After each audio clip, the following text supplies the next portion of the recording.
كل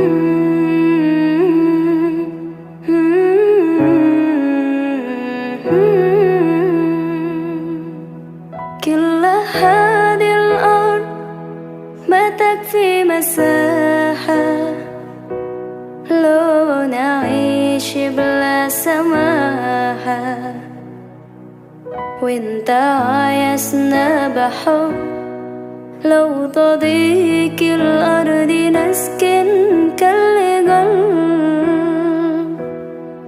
كل هذه الأرض ما تكفي مساحة. Berasal dari kata zakah, yaitu bersih, suci, subur, berkat, dan berkembang. Sedangkan secara istilah, zakat itu adalah sebuah harta yang harus dikeluarkan oleh umat muslim kepada orang-orang yang berhak menerimanya dengan syarat yang telah ditetapkan.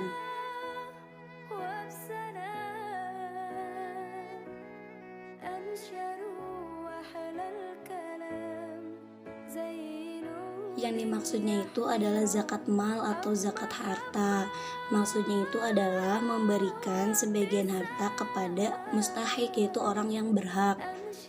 Karena sejatinya harta itu milik Allah Subhanahu wa Ta'ala. Nah, Allah itu memberikan amanah kepada umatnya untuk menggunakannya di jalan yang benar gitu. Nah, di samping itu, setiap harta yang kita miliki adalah ada beberapa hak milik orang lain. Nah, untuk membersihkannya, maka kita harus mengeluarkan zakat agar harta kita bersih. Dan mengeluarkan zakat itu hukumnya fardu ain.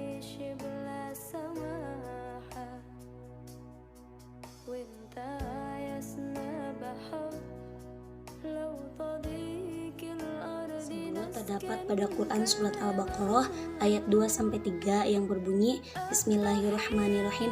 Dzalikal kitabul la raiba fihi hudal lil muttaqin alladzina yu'minuna bil ghaibi wa yuqimuna sholata wa mimma razaqnahum yunfiqun. Kemudian pada Quran surat Al-Baqarah ayat 42-43 yang berbunyi Bismillahirrahmanirrahim. Wala talbisul haqqo bil batili wa taqtumul haqqo wa antum ta'lamun wa aqimus sholata wa atuz zakata warka'u ma'ar raki'in.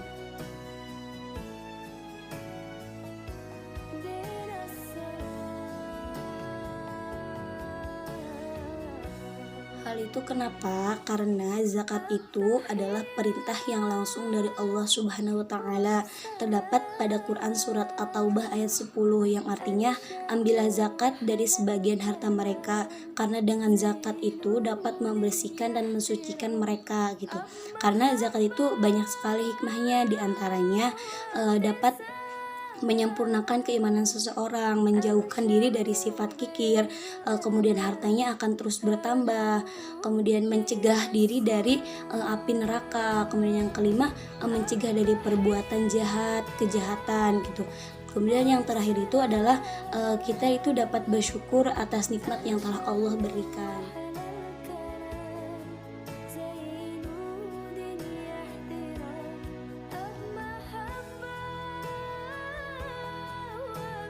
Menurut pernyataan Wahbah Zuhaili mengatakan bahwa zakat itu tidak bisa dipajakan dan pajak itu tidak bisa dizakatkan. Maka di sini jelas bahwa orang yang telah membayar zakat bukan berarti dia juga telah membayar pajak. Sedangkan orang yang telah membayar pajak bukan berarti dikatakan bahwa dia itu telah membayar zakat. Karena pajak itu adalah sesuatu yang harus dibayar karena kewajiban sebagai warga negara gitu. Sedangkan zakat itu adalah harta yang harus dibayar karena kewajiban agama yang kita anut, yaitu agama Islam gitu. Kemudian perbedaannya itu adalah saat membayarnya gitu. Kalau pajak itu kan dibayar itu biasanya dalam jangka waktu 1 tahun dari Januari sampai Desember, kapan aja gitu kan. Kalau misalnya zakat itu kan sudah ditentukan, jadi tidak akan membebankan gitu.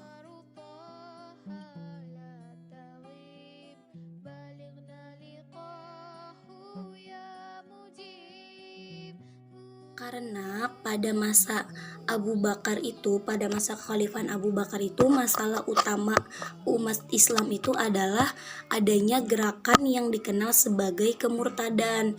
Nah, gerakan ini dapat menghancurkan persatuan dan stabilitas negara Islam. Untuk itu mengapa Abu Bakar itu sangat bersikukuh untuk menyelesaikan masalah ini gitu. Nah, gerakan kemurtadan ini dibagi menjadi 3 golongan. Yang pertama itu adalah orang-orang yang mengklaim kenabian. Kemudian yang kedua itu adalah orang-orang yang berpindah dari agama Islam kepada kepercayaan mereka yang dahulu. Kemudian yang ketiga itu adalah orang-orang yang tidak mengakui pemerintahan Madinah gitu, tetapi mereka itu masih mengakui Islam. Nah, orang-orang ini yang tidak mau membayar zakat dengan alasan zakat itu pemaksaan. Maka mengapa Abu Bakar As-Siddiq ini, Khalifah Abu Bakar ini ingin memerangi orang-orang yang enggan membayar zakat, karena orang-orang ini dapat menghancurkan persatuan dan stabilitas negara Islam gitu.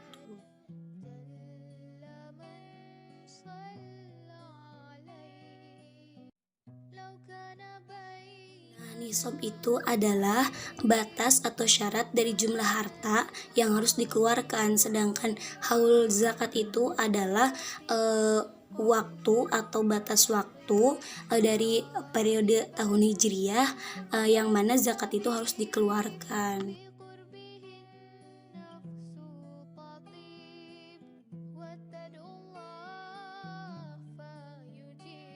Menurut saya, yang berhak memungut zakat itu adalah badan atau lembaga pengelola zakat yang ada di pemerintah atau daerah, atau seorang amilin yang memungut zakat. Nah, orang itu yang ditugaskan oleh pemerintah untuk memungut dan membagikan zakat kepada mustahik.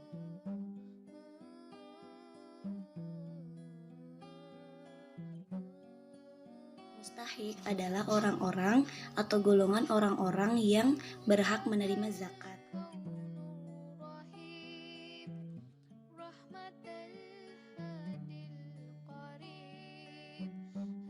Golongan orang yang berhak mendapatkan zakat itu diantaranya yang pertama ada fakir. Fakir ini adalah orang yang memiliki kebutuhan tetapi tidak dapat memenuhinya. Nah, biasanya orang-orang yang memiliki pekerjaan tidak tetap.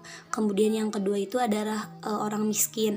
Orang miskin itu adalah orang yang memiliki pekerjaan tetapi belum memenuhi kebutuhannya. Kemudian yang ketiga itu ada amilin. Amilin itu adalah pengumpul zakat, yaitu orang yang ditunjuk pemerintah baik pusat maupun daerah yang tugasnya itu mengumpulkan dan menyalurkan zakat kepada mustahik atau orang yang berhak. Kemudian ada mu'alaf. Mu'alaf ini adalah orang yang diketuk hatinya agar masuk Islam gitu. Kemudian ada budak belian. Budak belian ini adalah orang yang bekerja sebagai asisten rumah tangga pada keluarga orang kaya tetapi tidak diperlakukan manusiawi, sehingga dengan diberinya zakat ini dapat dibebaskan gitu. Kemudian ada ghorimi. Ghorimi adalah orang yang terlilit hutang dan tidak bisa membayarnya.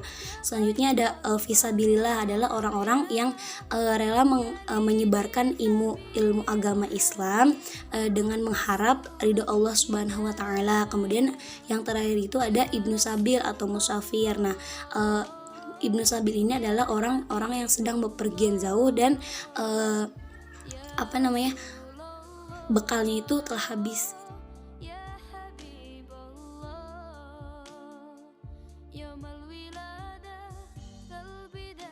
Ayat yang berkaitan dengan hal tersebut adalah Quran surat At-Taubah ayat 60. Bismillahirrahmanirrahim.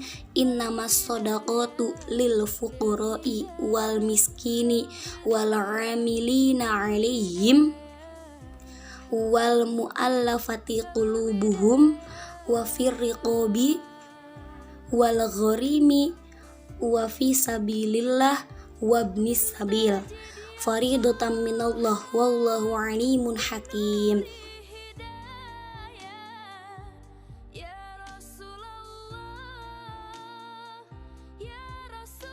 Bismillahirrahmanirrahim. Nawaitu an akhruja zakatal fitri nafsi fardulillahi ta'ala. Saya niat mengeluarkan zakat fitrah dari diri sendiri, fardu karena lillahi ta'ala.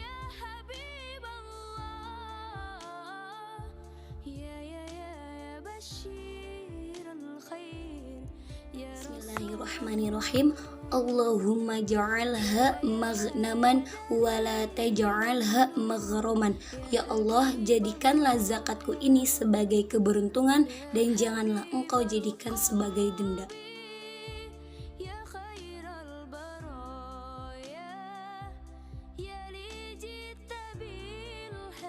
Karena doa itu sangat penting. Doa itu dapat menyegarkan kesadaran kita bahwa kita ini adalah makhluk yang tidak berdaya. Kemudian doa juga adalah sebagai bukti kemakhlukan kita kepada Allah Subhanahu wa taala. Dengan kita meminta sama saja dengan bahwa kita itu sedang mengikrarkan ketidakberdayaan kita kepada Allah Subhanahu wa taala.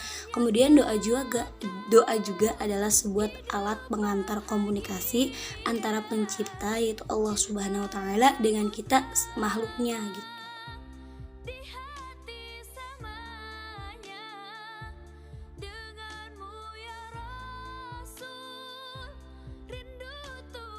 Al-Quran sendiri mengajarkan kepada Nabi Muhammad SAW untuk mendoakan para pembayar zakat gitu.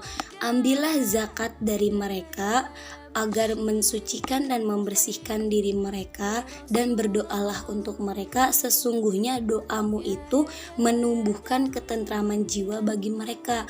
Allah Maha mendengar dan Maha mengetahui. Quran Surat At-Taubah ayat 103. Kemudian orang yang hendak membayar zakat pula tidak lupa pula berdoa agar pahala zakatnya itu tidak dilupakan. Doanya itu adalah Allahumma ja'alha maghnaman wa la taj'alha maghraman.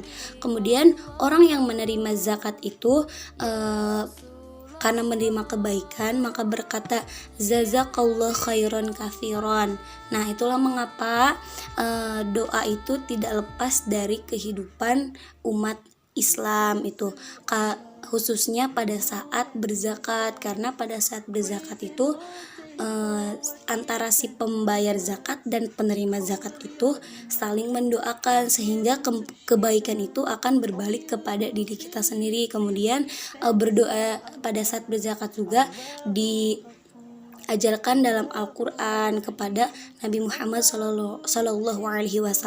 Untuk itu kita sebagai umatnya patut mencontohnya gitu. وهو على كل شيء قدير. Allah is Ghafur, Allah is Rahim, Allah is the one who loves the muhsinin. He is our creator, He is our sustainer, and He is the one